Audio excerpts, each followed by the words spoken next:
I never thought I'd be the kind of person to snoop through someone else's social media.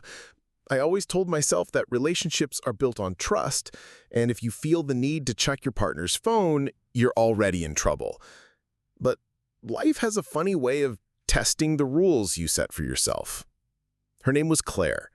We'd been together for a little over 4 years. We met in college, started dating halfway through our junior year, and basically grew into adulthood side by side. When we graduated, we moved in together.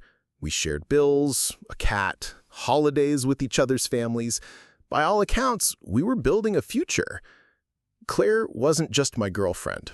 She was the person I woke up next to every morning, the person I sent stupid memes to during lunch breaks, the one I thought I'd eventually propose to. My parents adored her. My friends would joke that she was out of my league and I should lock her down before she realized it. For the longest time, I thought everything was perfect. But then came the small cracks. At first, it was subtle. She started spending more time on her phone. Not unusual, right? We all scroll aimlessly, but I noticed she'd tilt the screen away when I walked into the room. Or if I sat next to her on the couch, she'd close out of an app quickly. When I teased her about it, she brushed it off. I was just watching TikToks, don't be weird. I wanted to believe her, but the little things piled up. She used to be big on posting photos of us together. Weekend trips, date nights, lazy Sundays with the cat curled between us. Then suddenly it stopped. Her Instagram was still active, lots of pictures of her, lots of girls' nights out, artsy coffee shop shots, but I wasn't in them anymore. The last picture of me on her feed was over 6 months old. When I pointed it out, she laughed and said, "Oh my God, you're being needy. Not everything has to go online." Maybe she was right. I let it slide. But the gnawing feeling in my gut didn't. One night, while she was in the shower, her phone buzzed on the nightstand. Normally, I'd ignore it. But this time, something in me, call it intuition, call it desperation, made me glance. The notification was from Instagram, a DM. The name was just a first name I didn't recognize, Ethan. When she came out, I asked casually, "Hey, who's Ethan?" Her reaction was instant and terrifying. She froze just for a split second. Then she forced a laugh and said, "Oh, he's just a friend from work, chill." Except Claire didn't have a coworker named Ethan. I knew all her coworkers. We'd been to company parties together. That was the moment I knew. I didn't confront her further that night. Instead, I started paying attention. I checked her Instagram when she was asleep. I noticed new followers, mostly men, that she never mentioned. I looked at the comments under her selfies. Some were harmless, but one account in particular, Ethan, kept leaving little fire emojis, inside jokes, comments that felt far too familiar.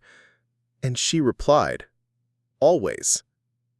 Her replies weren't over the line by themselves, like, "Haha, you're so bad," or "OMG, stop." But I knew that tone. It was the same playful, flirtatious tone she'd once used with me.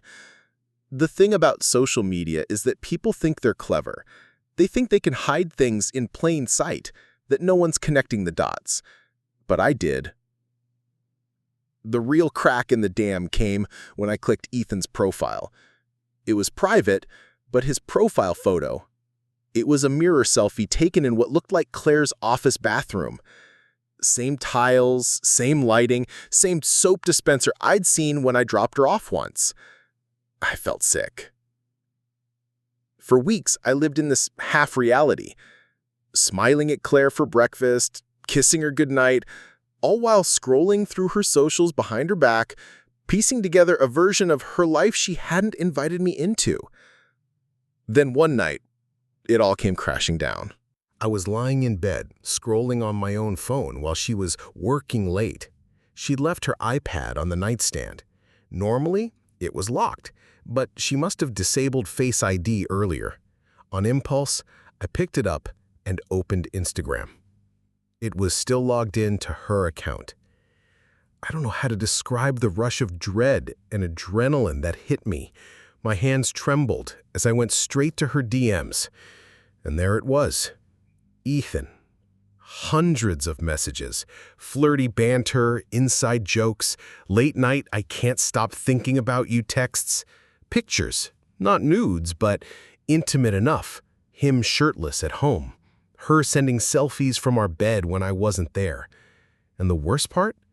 Screenshots of our life. A photo of me cooking dinner with the caption, "He has no idea." Another of me sleeping next to her. Can't believe I'm lying here when I wish it was you. I think I stopped breathing. I scrolled and scrolled. Every message another dagger. Last night was amazing. I can still smell you on me. Wish you were here instead of him. My body went numb. My chest felt hollow, like someone had scooped my insides out with an ice cream scoop. When she came home later, she acted like everything was normal. Kissed me, asked about my day. I stared at her like she was a stranger, because in that moment, she was. I didn't confront her right away. I couldn't. I needed to process, to plan what I would say. The next 2 days were hell. Every time she smiled, every time she touched me, I felt like screaming. But I stayed silent, building the words in my head.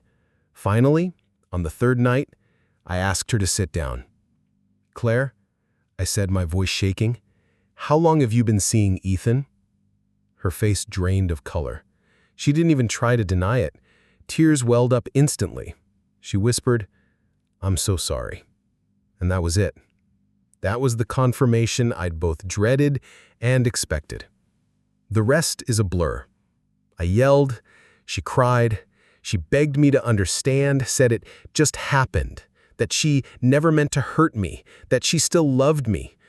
But her words felt like static, meaningless noise against the tidal wave of betrayal I was drowning in. I packed a bag that night and went to stay at my brother's.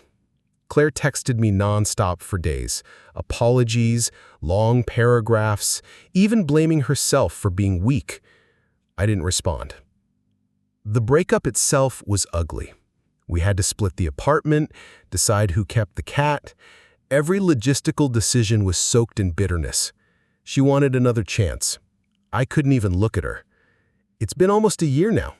Sometimes I still find myself opening Instagram out of habit, scrolling through her profile. She looks happy, smiling in photos with friends, posting her coffee and sunsets like nothing happened. Ethan doesn't appear on her feed. Maybe she's hiding him, maybe they burned out. I don't care anymore. What I do know is this: social media showed me the truth. And once I saw it, I couldn't unsee it. If you're reading this, let me say one thing. Listen to your gut. If something feels wrong, it probably is. And if the only way someone looks happy is when they're hiding it from you online, that's not love. That's betrayal.